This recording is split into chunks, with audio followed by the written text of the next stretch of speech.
Hello, నేను మీ CS రావు. ఐఏఎస్లు ఐపీఎస్లు అంటే వాళ్ళకంటూ ప్రత్యేకమైనటువంటి పవర్స్ ఉంటాయి. ఎవరికి తల వంచాల్సినటువంటి అవసరం లేదు.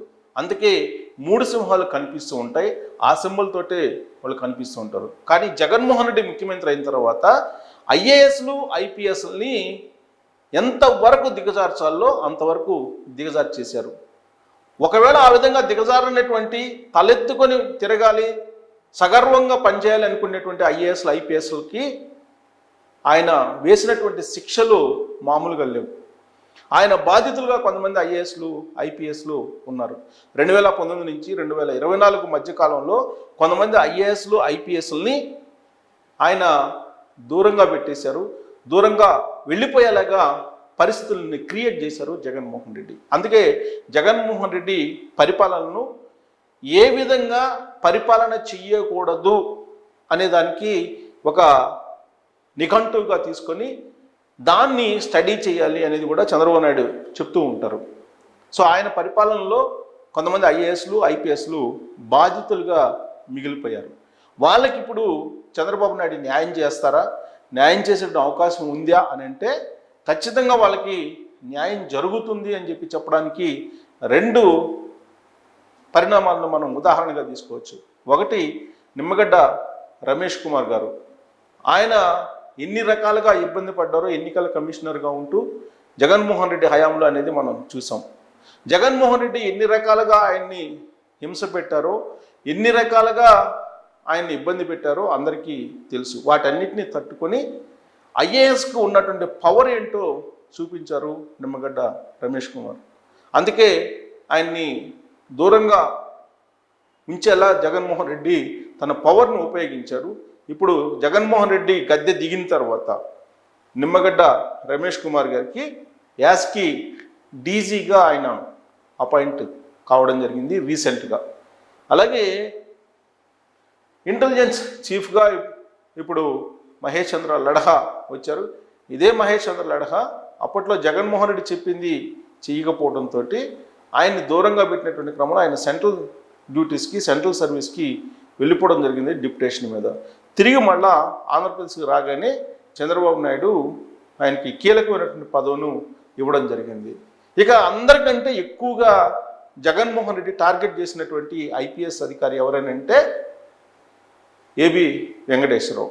ఇప్పటి వరకు ఆయనకి ఎలాంటి పదవి ఇవ్వలేదు చంద్రబాబు నాయుడు. కానీ కీలకమైనటువంటి పదవి ఏబి వెంకటేశ్వరరావుకి వచ్చేటువంటి అవకాశం ఉంది. ఆ పదవి జగన్మోహన్ రెడ్డిని వెంటాడేలాగా, ఐఏఎస్లు ఐపీఎస్లు అంటే ఏంటో జగన్మోహన్ రెడ్డికి తెలిసేలాగా ఉండే పదవి లభించబోతుంది అనేది కూడా ఇప్పుడు సచివాలయ వర్గాల్లో వినిపిస్తుంది.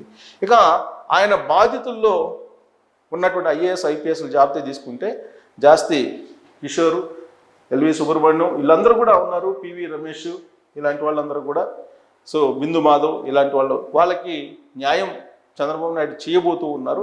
బట్ అసలు వాళ్ళు బాధితులుగా ఎలా మారారు అనేది మనం రివ్యూ చేసుకున్నటువంటి ప్రయత్నం చేద్దాం. సో జగన్ ప్రభుత్వంలో ఐఏఎస్ ఐపీఎస్లు వేధింపులకు గురయ్యారు.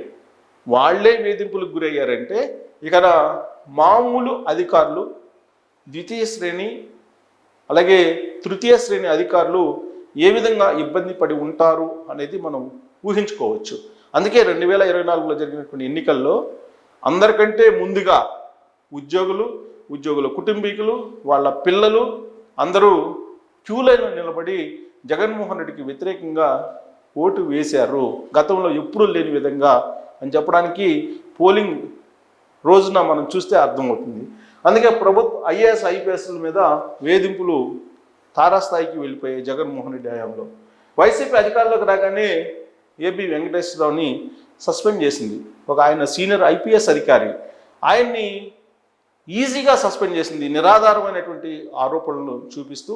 ఎలాంటి ఆధారాలు లేకుండా కేవలం ఇజ్రాయెల్ నుంచి ఏదో పరికరాలను కొనుగోలు చేశాడని చెప్పి ఒక బూటకపు ఆరోపణతోటి ఒక సీనియర్ ఐపీఎస్ని సస్పెండ్ చేసినటువంటి ఏబి వెంకటేశ్వరరావు రిటైర్మెంట్ రోజే మళ్ళా 5 సంవత్సరాల తర్వాత జాయిన్ అయ్యి అదే రోజు రిటైర్మెంట్ అయ్యారు.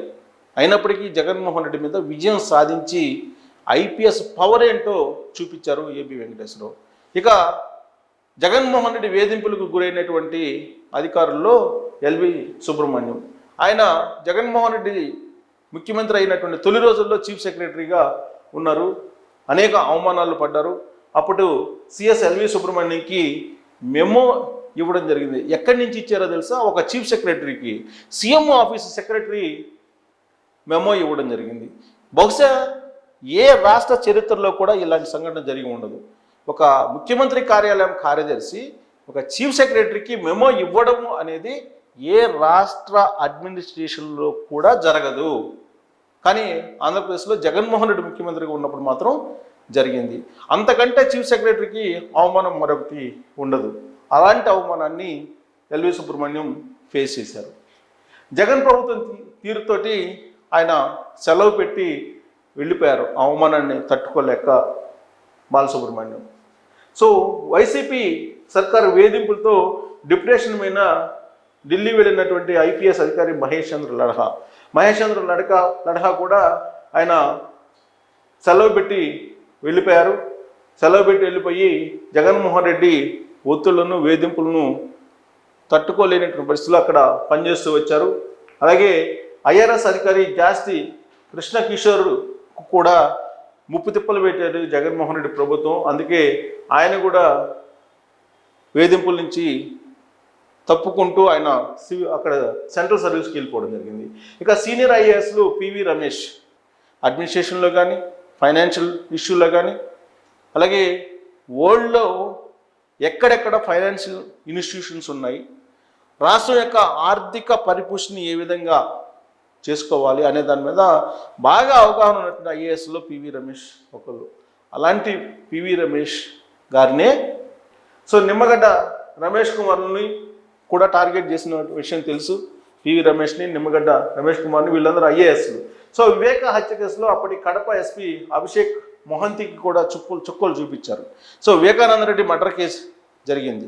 ఆ మర్డర్ కేసుకు సంబంధించి తమకు అనుకూలంగా ఇన్వెస్టిగేషన్ సాగాలి అనేటువంటి ఉద్దేశంతో అప్పట్లో కడప ఎస్పీగా ఉన్నటువంటి అభిషేక్ మొహంతికి జగన్మోహన్ రెడ్డి చుక్కలు చూపించారు. సో దాంతో ఆయన తండ్రి ఏకే మొహంతి కాబట్టి పలుకుబడితో ఆయన ఏపీ వదిలిపెట్టి వెళ్ళిపోయారు మొహంతి. సో ఇది జగన్మోహన్ రెడ్డి పరిపాలనలో ఐఏఎస్లు ఐపీఎస్లు పడినటువంటి బాధలు. ఇక సిఆర్డీఏ మాజీ కమిషనర్ చెరుకూరి శ్రీధర్ పైన అనేకమైనటువంటి కేసులు పెట్టి ఆయన్ని వేధింపులకు గురి చేశారు. అమరావతి నిర్మాణం జరగకూడదు, అమరావతి రాజధాని కనిపించకూడదు, ఇది జగన్మోహన్ రెడ్డి కాన్సెప్ట్. అందుకే సిఆర్డీఏ ఆ రోజున బాగా పనిచేసింది అమరావతి నిర్మాణం కోసం. దానికి పూర్తి స్థాయిలో చెరుకూరి శ్రీధర్ పనిచేశాడు. అందుకే ఆయన టార్గెట్ చేశాడు జగన్మోహన్ రెడ్డి అధికారంలోకి వచ్చిన తర్వాత. దాంతో ఆయన ఒత్తిడి చేసి ఆ రోజు మంత్రిగా ఉన్నటువంటి నారాయణకి వ్యతిరేకంగా స్టేట్మెంట్ ఇస్తావా లేదంటూ చెరుకూరి శ్రీధర్ మీద ఒత్తిడి తీసుకొచ్చింది జగన్మోహన్ రెడ్డి ప్రభుత్వం. ఆ మేరకు మంత్రి నారాయణ అరెస్ట్ చేయడానికి ప్రయత్నం కూడా చేశారు. ఎన్నికల సందర్భంగా మాచర్లో జరిగినటువంటి సంఘటన మనందరికీ గుర్తుంటూ ఉంటుంది.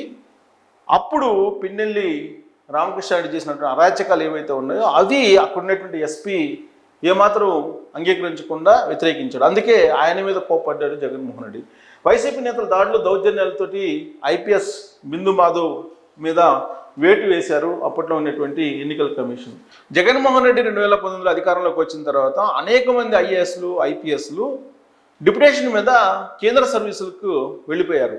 వాళ్ళు మళ్ళీ ఇప్పుడు తిరిగి రావడానికి ప్రయత్నం చేస్తున్నారు. ఆల్ ఇండియా సర్వీస్ అధికారులను జగన్మోహన్ రెడ్డి అప్పట్లో వేధించారు. సో దాని మీద ఎవరు కూడా సీనియర్లు స్పందించలేదు. అది కూడా విచిత్రమైనటువంటి పరిణామం. సాధారణంగా ఎవరైనా సరే ఇలాంటివి జరిగినప్పుడు ఐఏఎస్ఎల్ సంఘాలు ఐపీఎస్ఎల్ సంఘాలు స్పందిస్తూ ఉంటాయి, సీనియర్స్ స్పందిస్తూ ఉంటారు. కానీ జగన్మోహన్ రెడ్డి హయాంలో ఎన్ని రకాల దాష్టికాలు జరిగినా కానీ స్పందించలేదు. అదొక విచిత్రమైనటువంటి పరిణామం. సో జగన్ భక్త ఐపీఎస్లను రోజు సంతకం చేయమంటే విమర్శలతో రెచ్చిపోతున్నారు కొంతమంది మాజీలు. ఇప్పుడు చంద్రబాబు నాయుడు అధికారంలోకి వచ్చారు. ఇప్పుడు గతంలో జగన్మోహన్ రెడ్డి టైంలో జగన్మోహన్ రెడ్డికి అనుకూలంగా జగన్మోహన్ రెడ్డికి జేపీఎస్లుగా మారినటువంటి కొంతమంది మీద చర్యలు తీసుకుంటూ ఉంటే దాని మీద స్పందిస్తూ ఉన్నారు ఇప్పుడు మాజీలు, అలాగే ఐఏఎస్ ఐపీఎస్ల సంఘాలు కూడా. ఇది కూడా మరొక విచిత్రమైనటువంటి పరిణామం. అసలు ఐఏఎస్లు ఐపీఎస్లకు ఏం కావాలి అనేది ప్రశ్న వేసుకుంటే కనుక, జగన్మోహన్ రెడ్డి లాంటి ముఖ్యమంత్రి అయితే కనుక ఇష్టానుసారంగా పంచాయతీలు చేసుకోవచ్చు, ఇష్టానుసారంగా దౌర్జన్యాలు దోపిడీలు చేసుకోవచ్చు అనేటువంటి యాంగిల్లో ఎడ్యుకేషన్ సిస్టమ్ కూడా ఆలోచిస్తుందా అనేటువంటి అనుమానం ఇప్పుడు ఈ పరిణామాలను బట్టి వస్తూ ఉంది. ఇప్పుడు చంద్రబాబు నాయుడు ముఖ్యమంత్రి అయిన తర్వాత డిప్యుటేషన్ మీద గతంలో వెళ్ళినటువంటి వాళ్ళు తిరిగి రావడానికి నిజాయితీ పనులు అనేటువంటి వాళ్ళు ఇంట్రెస్ట్ చూపిస్తున్నటువంటి పరిస్థితుల్లో, అప్పట్లో జగన్మోహన్ రెడ్డి ఇబ్బంది పెట్టినటువంటి ఐఏఎస్లు ఐపీఎస్లు ఇప్పుడు మళ్ళీ రాష్ట్ర కేడర్కి వస్తున్నారు. అలాగే ఆ రోజు ఇబ్బంది పడినటువంటి వాళ్ళకు కీలకమైనటువంటి పదవులను కూడా చంద్రబాబు నాయుడు ఇవ్వడానికి సిద్ధమయ్యారు. దీని మీద క్లారిటీ రావడానికి మనకి కొన్ని రోజులు పట్టేటువంటి అవకాశం ఉంది. సో ఏబి వెంకటేశ్వరకు కానీ, లేదా జాస్తి కిషోర్కి కానీ, లేదా ఎల్వి సుబ్రహ్మణ్యానికి కానీ, పివి రమేష్కి కానీ, ఇలాంటి వాళ్ళకి ఎలాంటి పదవులు చంద్రబాబు నాయుడు అప్పగిస్తే రాబోయేటువంటి రోజుల్లో ఆంధ్రప్రదేశ్ అభివృద్ధి సాధ్యమవుతుంది. అలాగే జగన్ భక్త ఐఏఎస్ ఐపీఎస్ను ఏ విధంగా కట్టడి చేయాలి అనే దాని మీద కామెంట్ రూపంలో మీ అభిప్రాయాన్ని తెలియజేయచ్చు. Thank you very much.